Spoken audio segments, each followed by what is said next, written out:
As promised, here's Sifu Leung Ting.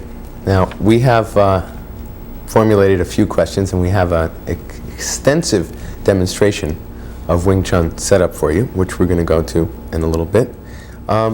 Sifu, can you tell me a little bit about the origin of Wing Chun? Tell me what Wing Chun is for the people who don't... Let me put it like this, okay? What we call Chinese Kung Fu is actually a wide term of Chinese martial arts. And we have over 300 systems of Chinese Kung Fu in China. And Wing Chun is one of the systems, okay? And the founder was a woman, and she learned this from a Buddhist nun. When she learned this from the Buddhist nun, and later she married, and then she passed this new tenet to her husband. And later, when her husband came out and taught this Chinese Kung Fu, then of course, you know, the students would ask, what is this? Then because of the memory of his wife, she named it Wing Chun Kung Fu. So actually, you know, Wing Chun was the name of his wife. The whole name was Yim Wing Chun. You know, Chinese traditionally put the feminine name in front of their own name, right? So Yim was the feminine name, and Wing Chun was her own name. It happened already 300 years ago. 300 years. So yes. we date Wing Chun back 300 years. Did these? Here's a question we didn't talk about, but did the origin of Wing Chun, is that in books and writings of that time? No. There's nothing. no references to it. No reference. It's just passed down from generation by generation. hearsay. Yeah, generation by generations. Okay. That's amazing. So this is one form of Kung Fu that was developed initially by a woman. Yes, the only form. Oh, really? I know somewhere someone had mentioned something about Wu Mei. Do you know anything about that?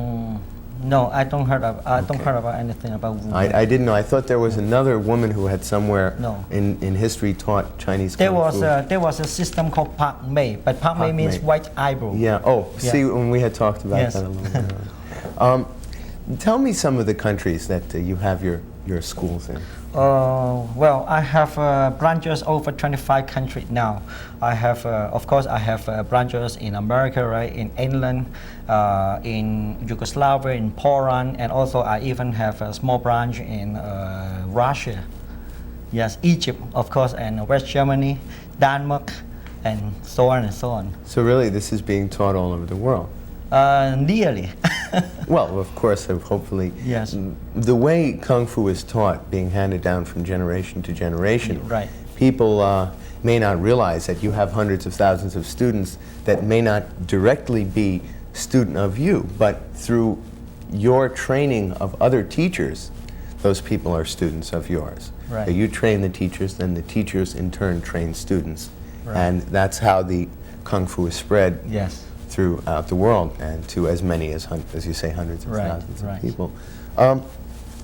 There's a question about Kung Fu in the movies. Now, people, we talk about Kung Fu in the movies a lot on the program. People ask, you know, how can they do all this fantastic stuff?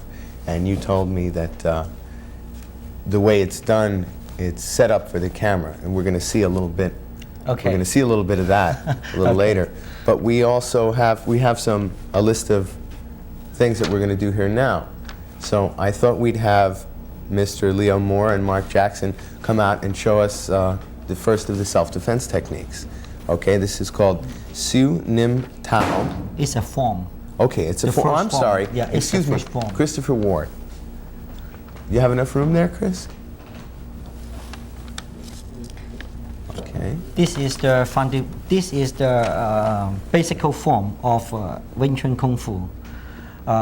In this form, you can see that all the movements are so soft. You see, so that's why, you know, actually in Wing Chun we don't need any warm-up exercise or any gymnastics, because, you know, our fear is like that. Once if some people challenge you in the street, actually you have no time to do any gymnastics before you fight with him, right?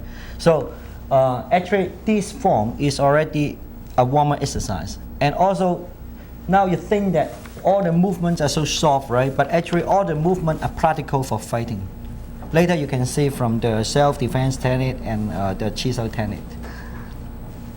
A very interesting form. Now, How many, could we know how many moves this form is made up out of? Oh, it's very simple, you know. And and also the characteristic of this form is like that, you know. You never can see him move a little bit.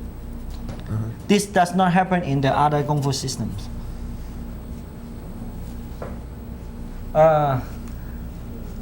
We traditionally say that there are totally 108 points in this form. We don't call it movements, you know. The 108 is a very popular number in China. In China, because Right. I guess it's 108 pressure points. Thank you very much, Mr. Ward. 108 pressure points on the body, right? Yeah, they say so. Okay. You know, I was looking in the bookstores, and I saw you have a very successful and popular book that's on sale here in this country. You told me it's how many languages in there? We have totally 8 languages. 8 languages. We have Chinese, Yugoslavian, German, Spanish, Italian. Also, now we have Polish in Poland language, and also we have another one in French. Okay.